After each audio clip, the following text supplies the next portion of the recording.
clap sync. All right. Let's get this started then, shall we? Hello, welcome to the very first video of this channel. Alex makes videos. I am very bored and unemployed. No, in all seriousness, I've been wanting to do this for a while, but let's jump right into it. So the 2026 Oscars happened. Overall, I thought it was pretty good. There was a good mix of surprises, but overall it felt pretty consistent throughout the night. I had a whole nother video that I was working on doing my Oscar predictions, but sadly I didn't finish in time. From what I salvaged from that script, I got like 13 out of the 17 nominations right. I didn't choose some other ones because I hadn't finished. Mostly it's all the short films that I didn't see. Since it's a little too late for guessing, I thought I might as well do a little recap of the night, add some few thoughts of my own. And yeah, but talking about the ceremony, which is not really my strong suit, it's not the thing I care about the most. I'm more about the awards. I thought Conan was fine. I thought he's been funnier before, but I felt that all the actors that are trying to do comedic bits, they should stop, just go straight to it. Whoever the audio engineer was for the Oscars, you gotta do better, man. Like, there was some very bad moments of the night, but whatever, it's live TV. All right, with that being said, let's just jump straight into it. Best Supporting Actress, the winner was Amy Madigan. Now, this was, to me, the biggest shock of the night. And I'm not really mad about it. I thought Amy Madigan was a long shot for the award, primarily because the Academy doesn't really do well with horror films. I wasn't mad about it. She wasn't my first pick, but she did a fantastic job. Again, strange that they picked a horror movie. I don't know if I would call Weapons a horror movie. And to be honestly, I preferred Inga Lilius. I don't know if I said that right. I preferred her a little bit more. I loved her performance in Sentimental Value. But again, Amy Madigan, she killed it. Best Supporting Actress for me was an award that was most up in the air. It really could have gone to anyone. It could have gone to Tiana Taylor, to Amy Madigan. Again, I thought it was going to Inga, but that's just me. Okay, going to Best Animated Film, K-Pop Demon Hunters. Was anyone really surprised about this? This is like the one guaranteed award. But yeah, there really wasn't a lot of competition for this one. Best Man Short Film, The Girl Who Cried Pearls. I didn't watch it, so I'm just gonna trust the Academy that this was the right choice. I've seen TikTokers talk about it. They liked it though, so I'm just gonna rapid shoot through all the technical art awards. Best Costume Design, Best Makeup Hairstyling, Best Production Design, all going to Frankenstein. Look, no one is surprised that Frankenstein won this, but I am happy about it. I don't know why people are mad about Frankenstein winning all these. I have a secret feeling it's because everybody wants Sinners to win some of these awards. But as a Frankenstein enjoyer myself, I think this is very well deserved. All right, moving on to Best Casting, one battle after another. This was a shock to me. I honestly had this award locked for Mario Supreme, and if it wasn't Mario Supreme, I would have gone with Sinners or Hamnet. Maybe Sinners a little bit more, but also Hamnet did a fantastic job casting those children. It wasn't even I think it was the last choice I had. Yeah, no, I definitely thought it was a sure win for Jennifer Vendetti. But people were mad about this one, but again, I'm not, it's one of those things where one after another was a great for casting. It wasn't the strongest one, but it was a great one. But still, I don't know. I felt like Mario Supreme was a little bit more cool. I will give Cassandra Kulukundis, I can't pronounce that, I will give her flowers for the first ever Best Casting Award. It was a long time coming. Shout out. There you go. All right, moving on to Best Live Action Short, which was a tie, first one since I think 2011. The Singers and Two People Exchanging Saliva. I can't say anything about The Singers. I didn't watch it, sadly, but for Two People Exchanging Saliva, I also locked that in for my win this year. It's on YouTube, really recommend it. It's queer, it's French, and that may be a turn off to some people, but to me, it's my type of movie. I really loved it. Again, go watch on YouTube. It's free. Just go. Best Supporting Actor, Sean Penn. Look, fuck Sean Penn, straight up. Terrible person. Poor Kieran Culkin not being able to award this. But going back to the award, look, I get why Sean Penn won it. Honestly, he did a fantastic job, but I don't know. I feel like there were some better. But to be fair, with the supporting actor one, I was very conflicted because I felt like my Best Supporting Actor of the Year wasn't even nominated, right? Like I would have given it to, I can't remember the actor's name, so I'm gonna put it somewhere here. I would have gone Sammy For Sinners, or I would have gone that kid from Hamnet. Like, honestly, those were my 2 picks for Best Supporting Actor. I don't know why. And if it wasn't them, I would have given it to Stellan Skarsgård, right? Who I don't even think should have been in this category. He should have been in Best Actor. But that's a whole nother conversation, right? I get why they voted for him, but if they wanted to vote one battle after another, just give it to Benicio. Best Adapted Screenplay, one battle after another. I think this was PTA's first one ever, if I'm not wrong. Very deserving one. Like, I would have gone with Hamnet, and not really surprised for going with one battle after another. Yeah, it was just overall I think this was actually my favorite Paul Thomas Anderson script. I think that might be a little controversial, but I think it's the best script he's written so far. So this one was very deserved. I agree with this pick. And for Best Original Screenplay, Sinners, same thoughts as Best Adapted Screenplay. I don't think this is Ryan Coogler's best written script, but it's definitely a good one. I don't remember who else was nominated, but I was that sure that Sinners was going to win this. Best Visual Effects, Avatar. Are we really surprised? Like, there's not much else to say.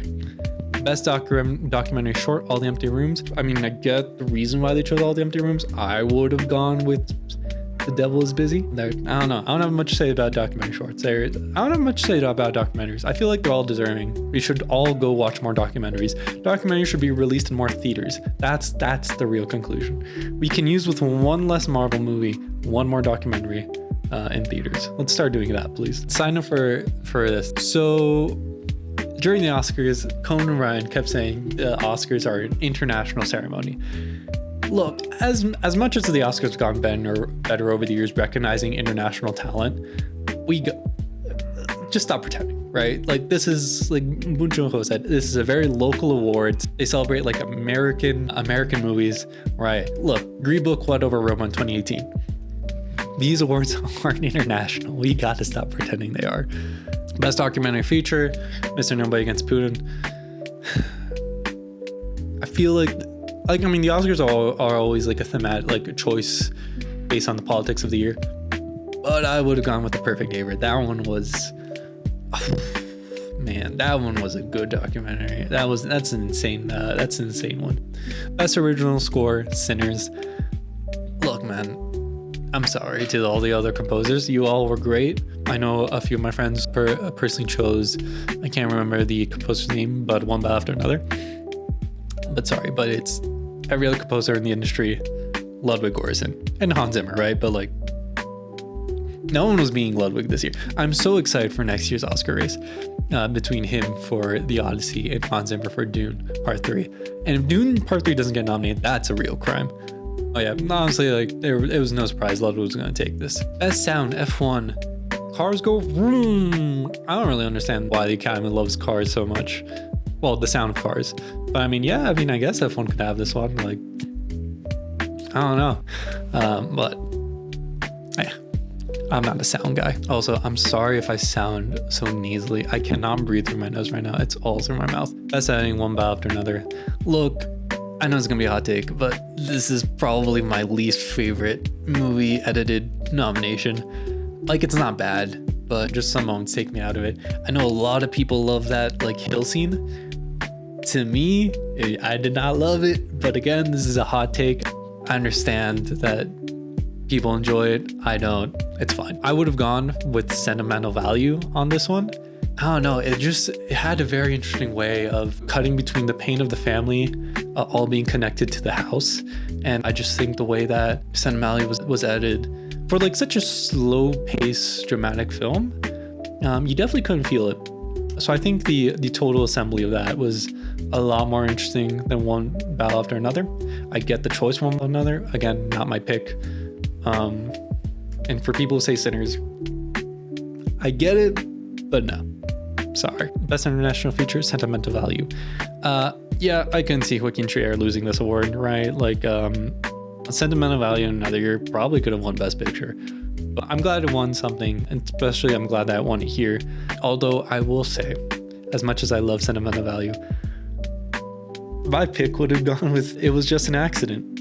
If you haven't seen it, really recommend it. Best Original Song, Golden. Twitter is so mad at Golden won.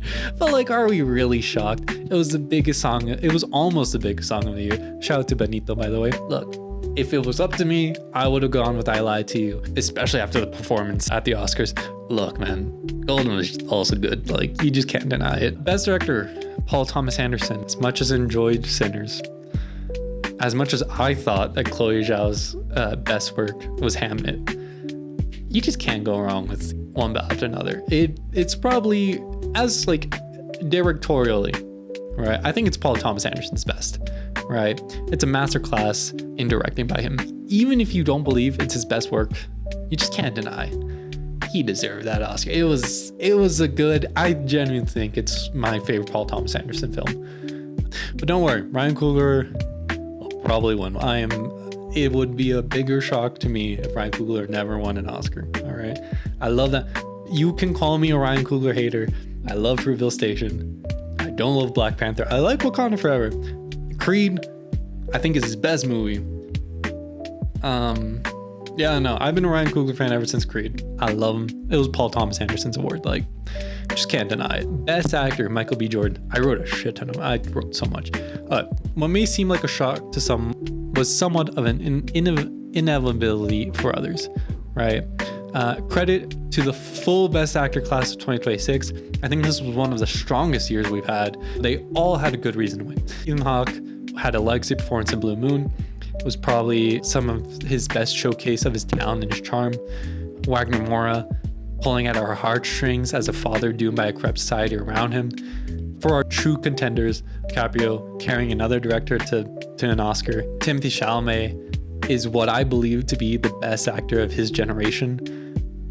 You can argue with a wall on that one. Like, it just, you can't deny it. I thought it was his to win.